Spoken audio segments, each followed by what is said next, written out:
Hi everyone, it's Jerry. I have a chess miniature to share with you. This was played in 1855 on the white end, Paul Morphy, playing against Alexander Meek. Only an 18 mover here, and we work with a King's Gambit, accepted. And to be a bit more exact, we work with this move here, H4, the Philidor Gambit. Black's reply, G4. And knight G5. So this is what we might say fishing pole setup 1 of 2 with this game. Black's response, knight H6, defending F7. White builds a center. Pop quiz. How would you continue here? Feel free to pause the video. All right. Top move in this position is D5. And after this capture, you scare the bishop away and then chop on D4. You go into a queenless position. Evaluation, ballpark, plus 0.5. Now, according to the lichess database, so not including the masters, the most popular move in this position for black, with about nearly 10,000 games played from this position, most popular move is F6, played 31% of the time. This is only move 7, and it is a losing move. Let's see how Morphy punishes it. Bishop takes F, pawn takes knight. Initially, I was thinking you take with the pawn, spring the rook to life, but even better is bishop takes pawn. Problem with the queen, you have to block to preserve the queen. From here, you could take the knight. That is considered best. If you play in that way, there is bishop takes h4 as a follow-up. Your king is going to go uncastled. Second best, still with a healthy +3, call it, advantage. Queen d2. Follow-up, bishop takes bishop. At this point, now we see pawn takes, springing the rook to life. I want to note if some other move, for instance, knight f7, you could simply swipe the knight and then castle and throw black in a pin. f6 will soon collapse. All right, in this one we get the capture on g5. Here comes the white rook. Knight f7, down for the count, black king exposed.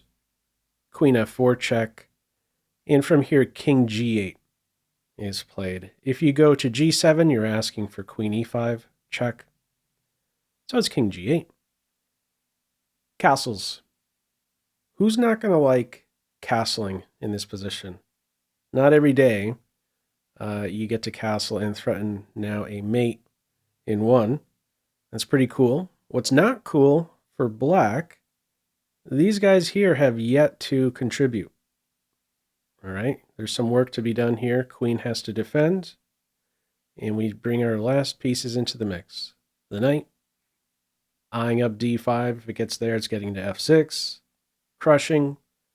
For the moment, it is negated with c6. Rook a to e1. And when I saw this move, when I made my first pass through it, I was thinking, oh, okay, white's prepared to now meet a pawn advance, d6, opening up a square for the minor pieces with e5, and then the e file will open up. No, that's not the case, because after d6, we have knight d5. Call it fishing pole setup 2 of 2. First, the king knight hooked in with the h-pawn, and now it's the queen knight hooked in with the e-pawn. In both cases, these knights are captured in this game. What other option does black have here? If you move the queen, you would have to go to a square that defends these two squares, f7 and f8. And the only way you could do that is from e8 or g7. If you go to e8, you're running into a fork. And if you go to g7, there's queen takes d6. And now you're really You would really be asking for trouble. Queen d8 is a threat. Knight e7 check, knight f6 check. In this position, we're not concerned about this. King scoots aside, and all those same threats are still in the air. So, what do we have? The knight dives in, it's picked up, and after the simple recapture, black resigns. There's no defense here. This is already a checkmate from here. Can't go here, can't go here. The rook is just going to sweep down. There's no defending this mating attack. Computer suggestions from here are silly moves, just pitching material. Follow up knight d7, it's saying, and just give up the queen. That delays the mate the most. Completely crushing. Two completely open files, and white has complete control over both of them. Completely underdeveloped here for black. Crushing since move 7.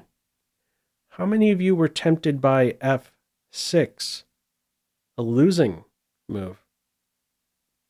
Feel free, as usual, to leave any feedback to this video in the comment section below.